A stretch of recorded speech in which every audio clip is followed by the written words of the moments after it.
The Ebony Frame by Edith Nesbit and read by Chris Halton. To be rich is a luxurious sensation, the more so when you have plumbed the depths of hard-upness as a Fleet Street hack, a picker-up of unconsidered pars, a reporter, an unappreciated journalist, all callings utterly inconsistent with one's family feeling and one's direct descent from the Dukes of Picardy. When my Aunt Dorcas died and left me $700 a year and a furnished house in Chelsea, I felt that life had nothing left to offer except immediate possession of the legacy. Even Mildred Mayhew, whom I had hitherto regarded as my life's light, became less luminous. I was not engaged to Mildred, but I lodged with her mother, and I sang duets with Mildred, and gave her gloves when it would run to it, which was seldom. She was a dear good girl, and I meant to marry her some day. It is very nice to feel that a good little woman is thinking of you. It helps you in your work, and it is pleasant to know she will say yes when you say will you. But as I say, my legacy almost put Mildred out of my head, especially as she was staying with friends in the country just then. Before the first gloss was off my new mourning, I was seated in my aunt's own armchair, in front of the fire in the dining room of my own house. My own house. It was grand but rather lonely. I did think of Mildred just then. The room was comfortably furnished with oak and leather. On the walls hung a few fairly good oil paintings, but the space above the mantelpiece was disfigured by an exceedingly bad print, The Trial of Lord William Russell, framed in a dark frame. I got up to look at it. I had visited my aunt with dutiful regularity, but I never remembered seeing this frame before. It was not intended for a print, but for an oil painting. It was of fine ebony, beautifully and curiously carved. I looked at it with growing interest, and when my aunt's housemaid, I had retained her modest staff of servants, came in with the lamp, I asked her how long the print had been there. "Mistress only bought it 2 days afore she was took ill," she said. "But the frame, she didn't want to buy a new one, so she got this out of the attic. There's lots of curious old things there, sir." Had my aunt had this frame long? "Oh yes, sir. It come long afore I did, and I've been here 7 years come Christmas. There was a picture in it, that's upstairs too, but it's that black and ugly it might as well be a chimney back." I felt a desire to see this picture. What if it were some priceless old master in which my aunt's eyes had only seen rubbish? Directly after breakfast next morning I paid a visit to the lumber room. It was crammed with old furniture enough to stock a curiosity shop. All the house was furnished solidly in the early Victorian style, and in this room everything not in keeping with the drawing-room suite ideal was stowed away. Tables of papier-mâché and mother-of-pearl, straight-backed chairs with twisted feet and faded needlework cushions, fire screens of old-world design, oak bureau with brass handles, a little work table with its moth-eaten silk flutings hanging in disconsolate shreds. On these and the dust that covered them blazed the full daylight as I drew up the blinds. I promised myself a good time in re-enshrining these household gods in my parlour and promoting the Victorian suite to the attic. But at present my business was to find the picture as black as the chimney back, and presently behind a heap of hideous still life studies I found it. Jane the housemaid identified it at once. I took it downstairs carefully and examined it. No subject, no colour were distinguishable. There was a splodge of a darker tint in the middle, but whether it was figure or tree or house no man could have told. It seemed to be painted on a very thick panel bound with leather. I decided to send it to one of those persons who pour on rotting family portraits the water of eternal youth. Mere soap and water, Mr. Besant tells us it is. But even as I did so, the thought occurred to me to try my own restorative hand at a corner of it. My bath sponge, soap and nail brush, vigorously applied for a few seconds, showed me that there was no picture to clean. Bare oak presented itself to my persevering brush. I tried the other side, Jane watching me with indulgent interest. The same result. Then the truth dawned on me. Why was the panel so thick? I tore off the leather binding, and the panel divided and fell to the ground in a cloud of dust. There were 2 pictures. They had been nailed face to face. I leaned them against the wall, and the next moment I was leaning against it myself. For one of the pictures was myself, a perfect portrait, no shade of expression or turn of feature wanting. Myself, in a cavalier dress, love-locks and all. When had this been done? And how, without my knowledge, was this some whim of my aunt's? "Law, sir!" the shrill surprise of Jane at my elbow. "What a lovely photo it is! Was it a fancy ball, sir?" "Yes," I stammered. I don't think I want anything more now. You can go." She went, and I turned, still with my heart beating violently, to the other picture. This was a woman of the type of beauty beloved of Burne-Jones and Rossetti. Straight nose, low brows, full lips, thin hands, large, deep, luminous eyes. She wore a black velvet gown. It was a full-length portrait.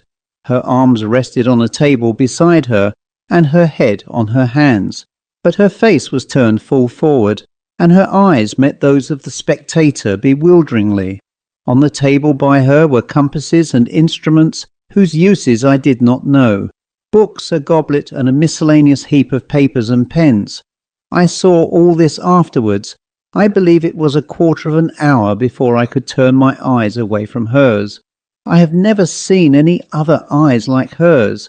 They appealed as a child's or a dog's do. They commanded as might those of an empress. "Shall I sweep up the dust, sir?" Curiosity had brought Jane back. I acceded. I turned from her my portrait. I kept between her and the woman in the black velvet. When I was alone again, I tore down The Trial of Lord William Russell, and I put the picture of the woman in its strong ebony frame. Then I wrote to a frame maker for a frame for my portrait. It had so long lived face to face with this beautiful witch that I had not the heart to banish it from her presence, from which it will be perceived that I am by nature a somewhat sentimental person. The new frame came home, and I hung it opposite the fireplace. An exhaustive search among my aunt's papers showed no explanation of the portrait of myself, no history of the portrait of the woman with the wonderful eyes. I only learned that all the old furniture together had come to my aunt at the death of my great-uncle, the head of the family, and I should have concluded that the resemblance was only a family one if everyone who came in had not exclaimed at the speaking likeness. I adopted Jane's fancy ball explanation. And there one might suppose the matter of the portraits ended. One might suppose it, that is, if there were not evidently a good deal more written here about it. However, to me then, the matter seemed ended. I went to see Mildred.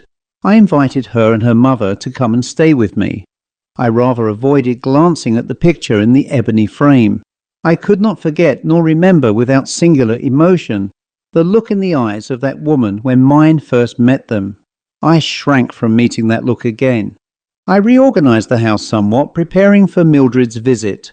I turned the dining room into a drawing room.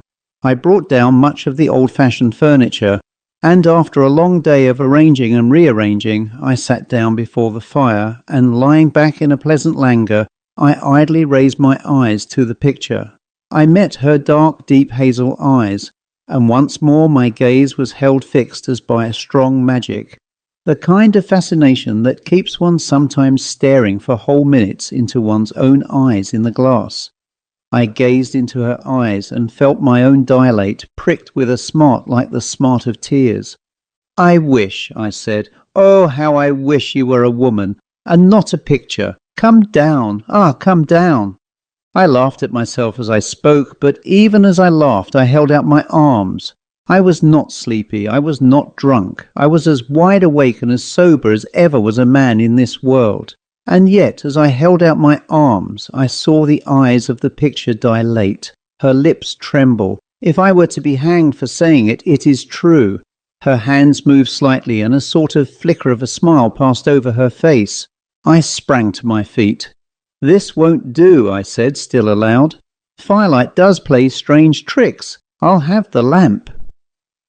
I pulled myself together and made for the bell. My hand was on it when I heard a sound behind me and turned. The bell still unrung. The fire had burned low, and the corners of the room were deeply shadowed, but surely there, behind the tall work chair, was something darker than a shadow. "I must face this out," I said, "or I shall never be able to face myself again." I left the bell, I seized the poker, and battered the dull coals to a blaze. Then I stepped back resolutely and looked up at the picture. The ebony frame was empty. From the shadow of the worked chair came a silken rustle, and out of the shadow the woman of the picture was coming towards me. I hope I shall never again know a moment of terror so blank and absolute. I could not have moved or spoken to save my life. Either all the known laws of nature were nothing, or I was mad. I stood trembling, but I am thankful to remember I stood still while the black velvet gown swept across the hearthrug towards me. Next moment a hand touched me, a hand soft, warm and human, and a low voice said, "You call me. I am here." At that touch and that voice, the world seemed to give a sort of bewildering half-turn. I hardly know how to express it, but at once it seemed not awful, not even unusual, for portraits to become flesh, only most natural, most right, most unspeakably fortunate. I laid my hand on hers. I looked from her to my portrait. I could not see it in the firelight. "We are not strangers," I said. "Oh no, not strangers." Those luminous eyes were looking up into mine. Those red lips were near me.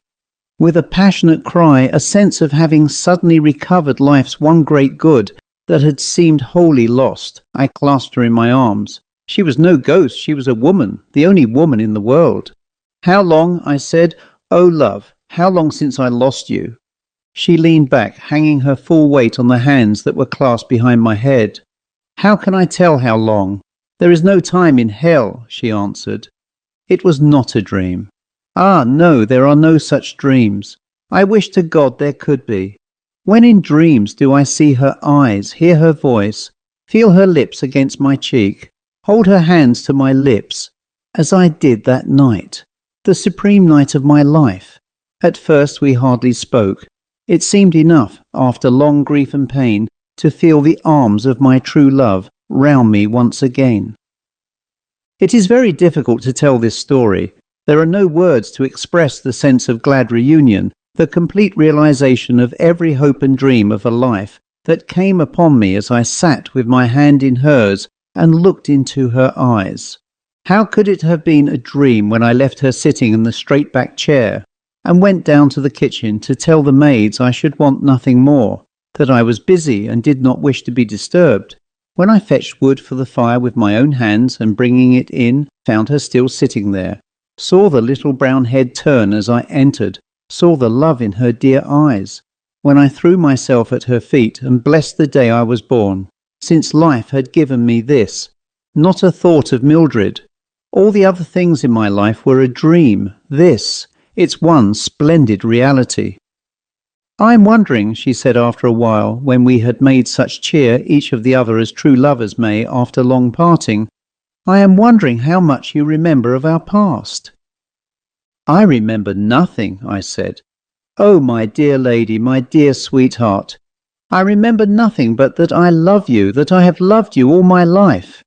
You remember nothing, really nothing. Only that I am yours, that we have both suffered, that... Tell me, my mistress dear, all that you remember. Explain it all to me, make me understand, and yet... No, I don't want to understand. It is enough that we are together. If it was a dream, why have I never dreamed it again?" She leaned down towards me, her arm lay on my neck, and drew my head till it rested on her shoulder. "I am a ghost, I suppose," she said, laughing softly, and her laughter stirred memories which I just grasped at, and just missed. "But you and I know better, don't we? I will tell you everything you have forgotten. We loved each other. Ah, no, you have not forgotten that. And when you came back from the war, we were to be married. Our pictures were painted before you went away. You know I was more learned than women of that day. Dear one, when you were gone, they said I was a witch. They tried me. They said I should be burned. Just because I had looked at the stars and had gained more knowledge than they must needs bind me to a stake and let me be eaten by the fire. And you, far away." Her whole body trembled and shrank. Oh, love, what dream would have told me that my kisses would soothe even that memory? The night before, she went on, the devil did come to me. I was innocent before. You know it, don't you? And even then, my sin was for you because of the exceeding love I bore you. The devil came, and I sold my soul to eternal flame. But I got a good price. I got the right to come back through my picture, if anyone looking at it wished for me, as long as my picture stayed in its ebony frame. That frame was not carved by man's hand. I got the right to come back to you. Oh, my heart's heart, and another thing I won, which you shall hear anon. They burned me for a witch. They made me suffer hell on earth. Those faces all crowding round the crackling wood and the smell of the smoke. Oh, love, no more, no more. When my mother sat that night before my picture, she wept and cried, "Come back, my poor lost child." And I went to her with glad leaps of heart. Dear, she shrank from me, she fled, she shrieked and moaned of ghosts. She had our pictures covered from sight and put again in the ebony frame. She had promised me my picture should stay always there. Ah, through all these years your face was against mine. She paused. But the man you loved? You came home, my picture was gone, they lied to you and you married another woman. But some day I knew you would walk the world again and that I should find you. The other gain? I asked. The other gain, she said slowly, I gave my soul for. It is this. If you also will give up your hopes of heaven, I can remain a woman. I can move in your world. I can be your wife. Oh, my dear, after all these years, at last, at last. If I sacrifice my soul, I said slowly, with no thought of the imbecility of such talk in our so-called 19th century. If I sacrifice my soul, I win you. Why, love, it's a contradiction in terms. You are my soul. Her eyes looked straight into mine. Whatever might happen, whatever did happen, whatever may happen, our two souls in that moment met and became one. Then you deliberately choose to give up your hopes of heaven for me as I gave up mine for you. I decline, I said, to give up my hope of heaven on any terms. Tell me what I must do that you and I may make our heaven here, as now, my dear love. I will tell you tomorrow, she said. Be alone here tomorrow night. 12 is ghost time, isn't it?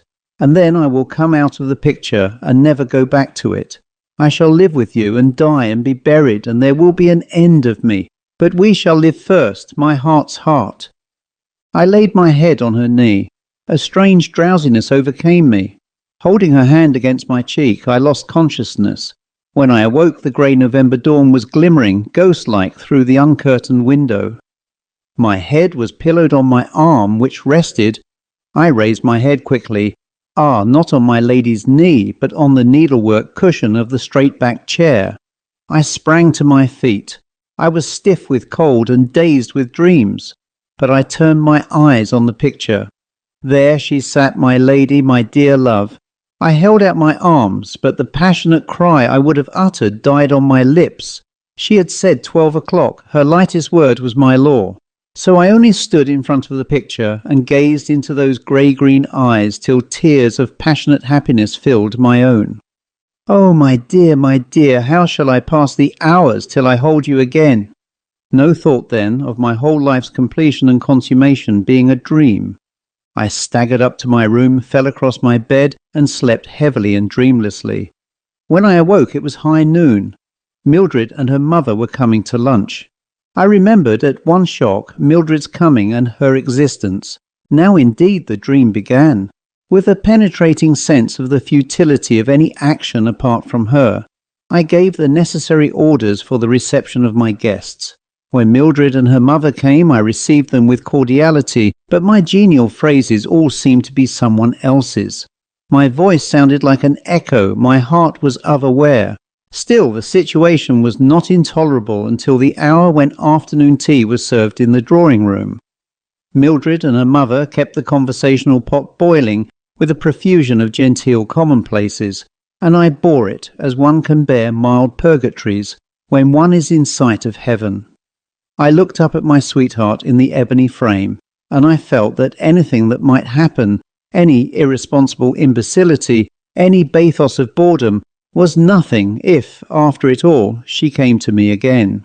And yet, when Mildred too looked at the portrait and said, "What a fine lady, one of your flames, Mr. Devine," I had a sickening sense of impotent irritation, which became absolute torture when Mildred, how could I ever have admired that chocolate box barmaid style of prettiness, threw herself into the high-backed chair, covering the needlework with her ridiculous flounces, and added, "Silence gives consent. Who is it, Mr. Devine? Tell us all about her. I am sure she has a story." Poor little Mildred, sitting there smiling, serene in her confidence that her every word charmed me, sitting there with her rather pinched waist, her rather tight boots, her rather vulgar voice, sitting in the chair where my dear lady had sat when she told me her story. I could not bear it. "Don't sit there," I said. "It's not comfortable." But the girl would not be warned. With a laugh that set every nerve in my body vibrating with annoyance, she said, "Oh dear, mustn't I even sit in the same chair as your black velvet woman?" I looked at the chair in the picture. It was the same, and in a chair Mildred was sitting. Then a horrible sense of the reality of Mildred came upon me. Was all this a reality after all? But for fortunate chance might Mildred have occupied not only her chair, but her place in my life. I rose. "I hope you won't think me very rude," I said, "but I am obliged to go out." I forget what appointment I alleged. The lie came readily enough. I faced Mildred's pouts with the hope that she and her mother would not wait dinner for me. I fled. In another minute I was safe alone under the chill, cloudy autumn sky, free to think of my dear lady. I walked for hours along streets and squares. I lived over again and again every look, word and hand touch, every kiss. I was completely, unspeakably happy. Mildred was utterly forgotten. My lady of the ebony frame filled my heart and soul and spirit. As I heard 11 boom through the fog, I turned and went home. When I got to my street, I found a crowd surging through it, a strong red light filling the air. A house was on fire, mine. I elbowed my way through the crowd. The picture of my lady, that at least I could save. As I sprang up the steps, I saw, as in a dream, yes, all this was really dreamlike. I saw Mildred leaning out of the first-floor window, wringing her hands. "Come back, sir," cried a fireman. "We'll get the young lady out right enough." But my lady! I went on up the stairs, cracking, smoking, and as hot as hell, to the room where her picture was. Strange to say, I only felt that the picture was a thing we should like to look on through the long, glad wedded life that was to be ours. I never thought of it as being one with her. As I reached the first floor, I felt arms round my neck. The smoke was too thick for me to distinguish features. "Save me!" a voice whispered. I clasped the figure in my arms and, with a strange disease, bore it down the shaking stairs and out into safety. It was Mildred. I knew that directly I clasped her. "Stand back!" cried the crowd. "Everyone's safe!" cried a fireman. The flames leaped from every window. The sky grew redder and redder. I sprang from the hands that would have held me. I leaped up the steps. I crawled up the stairs. Suddenly the whole horror of the situation came on me. As long as my picture remains in the ebony frame, what if picture and frame perish together? I fought with the fire and with my own choking inability to fight with it. I pushed on. I must save my picture.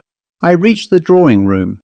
As I sprang in, I saw my lady, I swear it, through the smoke and the flames, hold out her arms to me who came too late to save her and to save my own life's joy. I never saw her again. Before I could reach her or cry out to her, I felt the floor yield beneath my feet, and I fell into the fiery hell below. How did they save me? What does that matter? They saved me somehow, curse them. Every stick of my aunt's furniture was destroyed. My friends pointed out that as the furniture was heavily insured, the carelessness of a nightly studious housemaid had done me no harm. No harm. That was how I won and lost my only love. I deny with all my soul in the denial that it was a dream. There are no such dreams. Dreams of longing and pain there are in plenty, but dreams of complete, of unspeakable happiness, no, it is the rest of life that is the dream. But if I think that, why have I married Mildred, and grown stout and dull and prosperous? I tell you it is all this that is the dream. My dear lady only is the reality. And what does it matter what one does in a dream? The end.